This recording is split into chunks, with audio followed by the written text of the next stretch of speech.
স্ক্রিনে যে মসজিদের এসিগুলো দেখতে পাচ্ছেন এগুলোতে মূলত সার্ভিসিং করার জন্য আসছিলাম। তো একটাতে প্রবলেম বাইরে হয়েছে, ওটা আউটডোর অনেক জোরে আওয়াজ করে এবং কিছুক্ষণ পরে কম্প্রেসার অফ হয়ে যায়। তো ওইটা দেখার জন্য মূলত হচ্ছে সব খুলে চেক করতেছিলাম।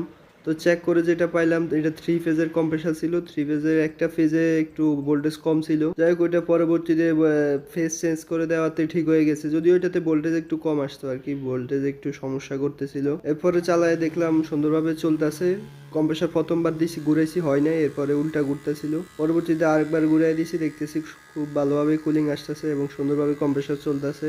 তো যাই হোক অবশেষে এটাই বলবো, একজন এক্সপার্টের হাতে কাজগুলো করানোর চেষ্টা করবেন। যে কোনো কাজ কিছু টাকা কমের জন্য লোকাল টেকনিশিয়ান, অভিজ্ঞ টেকনিশিয়ান দিয়ে কাজগুলো করাবেন না, না হলে নিজের নিরাপত্তা ঝুঁকিতে নিজেই পড়বেন, নিজের প্রোডাক্টের ক্ষতি নিজের ক্ষতি। এই জন্য বলবো কিছু টাকা বাড়াই দিয়ে একজন দক্ষ টেকনিশিয়ান হাতে কাজগুলো করাবেন। মনে রাখবেন একজন দক্ষ টেকনিশিয়ান কখনো টাকা এবং কাজে কম্প্রোমাইজ করে না।